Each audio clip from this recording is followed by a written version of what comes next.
In this video, we're going to build a retirement plan from scratch. We're going to do that for Margaret. Now, Margaret has the same question that we see all the time, which is, can I retire? Now, you see, although Margaret has an investment advisor, Margaret has never had a financial plan done. Despite paying between $5,000 and $10,000 in investment fees every year, Margaret does not have a detailed retirement plan. Margaret's a little bit anxious about retirement. She wants to know whether or not she can retire, how much she can spend, how she can reduce tax in retirement, and she's naturally feeling a little bit anxious without having a plan in place. This is going to be a two-part video series. In this part, we're going to build a retirement plan from scratch for Margaret. We're going to answer the question, can I retire? But in part two of this video series, we're going to answer questions like, when should I start CPP? When should I start old age security? How can I reduce tax in retirement? How much can I spend in early retirement? So make sure you like and subscribe so that you don't miss part two of this video series. In this video, we want to help Margaret with that anxiety around retirement. We want to help answer that question, can I retire? Margaret turns 65 later this year and would like to retire by the end of the year at the latest. Margaret has $500,000 in retirement assets, but she wants to know whether or not she needs to work a little bit longer to avoid running out of money in retirement. She doesn't want to compromise on retirement spending, especially in early retirement, but at the same time, she doesn't want to run out of money in late retirement. Longevity runs in Margaret's family. Her grandmother lived to the age of 89, and her mother is currently 91.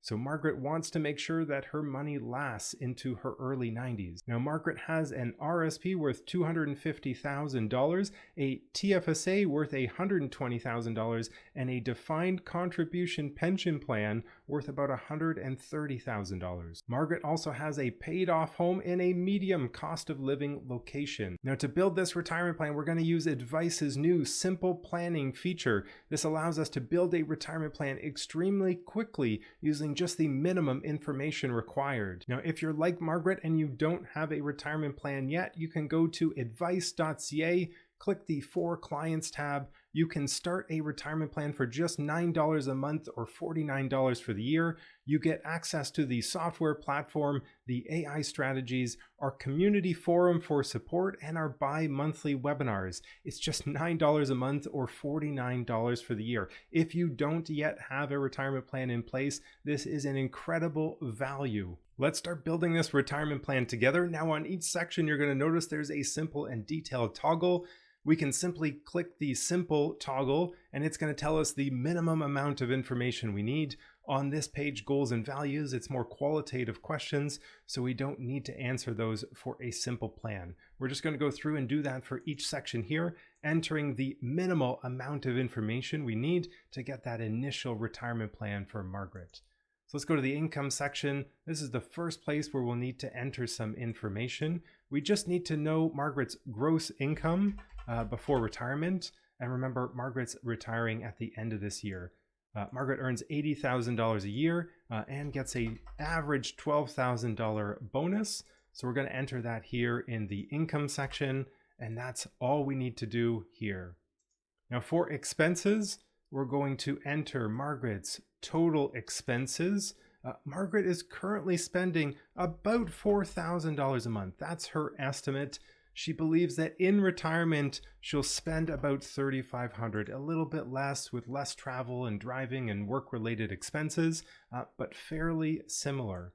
If we go down to RSP and TFSA contributions, right now Margaret is adding $1,000 a month to her RSP. That's just going to continue to the end of the year until Margaret hits that retirement date. And Margaret has been maximizing her TFSA as well. And so that's $7,000 for the year. No TFSA savings or non-registered contributions, so we can just leave those zero. Cash flow, we don't need to enter anything here. For assets, we're going to enter some basic asset information. Margaret's got about $15,000 in emergency fund, nothing in a TFSA savings account. But as we said, Margaret's got about $250,000 in an RSP RIF, and about $120,000 in a TFSA investment account. Margaret also has a defined contribution pension plan from her employer with about $130,000 in it. This gives us a little over $500,000 in financial assets. Margaret's got a vehicle. We've got $15,000 value there. And again, she's in a sort of medium cost of living location. So we've got a home worth about $650,000. Margaret does have some RSP contribution room and about $7,000 in TFSA contribution room. Again, Margaret has been trying to maximize her TFSA over the last few years. No debts that we need to worry about, so that makes that easy. Margaret's paid off her mortgage. We've got total net worth here. We don't need to worry about insurance in simple mode, so we're going to skip that section as well. We would need it if we were running AI survivor scenarios, so for a couple this might be important, but for Margaret we can skip it. For tax and benefits, we're just going to enter the defined contribution pension plan contributions, 5% with a 5% match. We're going to enter how many years Margaret has been in Canada, 47 years, and we're going to enter Margaret's estimate from Service Canada. Now, the further you are away from starting CPP, the less accurate that estimate's going to be. So you might want to use detailed mode, do a detailed estimate for CPP benefits. But from Service Canada, we've got that Margaret has $1,291 in CPP benefits at the age of 65. This is about 90% of the maximum. Your percentage of the maximum might be different depending on your age and when you choose to retire. So that's all we need here in tax and benefits. And we don't really need anything for upload documents. This is more if you're working with a financial planner. In the foundation section, we can work on an emergency fund, but not in simple mode. We don't need that. And in the investment plan section, we do need some information. So Margaret's got 2% investment fees here. Margaret's again with an investment advisor at a large financial institution and is in a balanced portfolio. So 60% in equities, 40% in fixed income, giving us a fairly low expected return due to the 60-40 balanced portfolio plus the 2% fees. And for the savings account, we've got just equal to inflation, 2.1%. That's all we need here. For the foundation future cash flow section, we don't really need that, so we'll just put that into simple mode. For CPP and OAS estimate, we can see some estimates here. Again, it's going to be a little bit less accurate if you're further away from retirement, so maybe use detailed CPP estimates to do that. But we can see $24,000 a year at 65, so that's great. Tax and benefits analysis, again, we don't need that for simple planning mode, so we're going to hide that as well. And same insurance needs analysis. We don't need that for Margaret right now. So let's jump right in and take a look at Margaret's projection.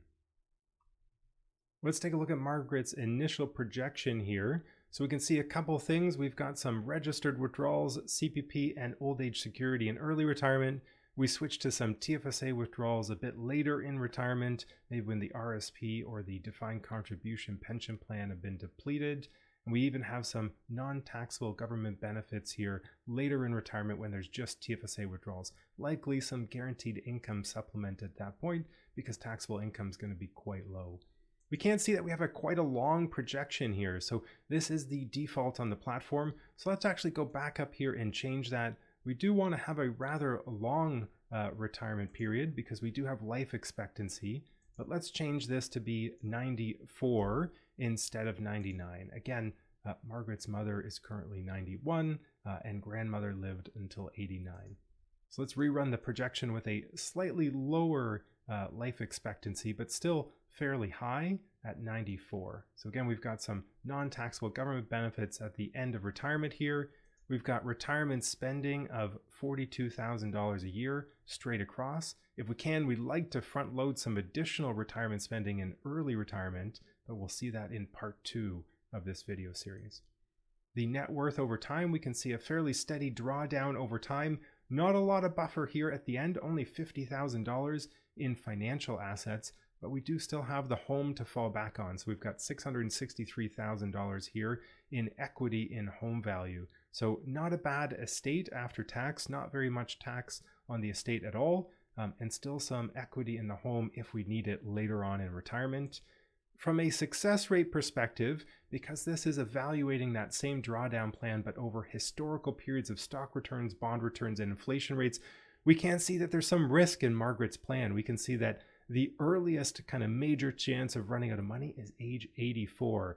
Again, maybe we're not terribly worried about that because we have the home equity to fall back on, but this could be a bit of a risk in Margaret's plan. Overall success rate is 56%, so this does mean that a little under half the time Margaret could be running out of money before the age of 94. 56% of the time, it does mean that there is some money left over. In some cases, it could be quite a bit. So definitely in part 2, we're going to explore a higher retirement spending for Margaret as well. But overall, if the question for Margaret is, can I retire and can I spend that $42,000 a year? I think definitely the answer to that question here is yes. Margaret can retire. We do want to make some improvements to this plan though. Now make sure you like and subscribe because in part 2 of this video series, we're going to improve this retirement plan for Margaret. We're going to try to make it even better. We're going to try to improve the success rate, the after-tax estate value, as well as the lifetime spending as well. So make sure you don't miss that video. Hit that like and subscribe button. We can even take a quick preview at some of what we can see in that one. We're going to answer questions like, when should Margaret start CPP benefits? We're going to also look at when should Margaret start old age security? We're going to look at different decumulation orders for Margaret and what that might do to improve Margaret's plan. We're going to look at RSP meltdown options and how that might help improve Margaret's plan as well. And we're going to look at things like asset allocation. Is Margaret being too conservative in retirement? So we're going to help Margaret answer some of these questions using the AI strategies. We're going to help optimize this retirement plan for Margaret. We're going to help get more out of this retirement plan, spending more in early retirement. So make sure you watch part 2 of this video when it comes out. Thank you so much for watching. I hope you enjoyed this video and we're going to see you in part 2.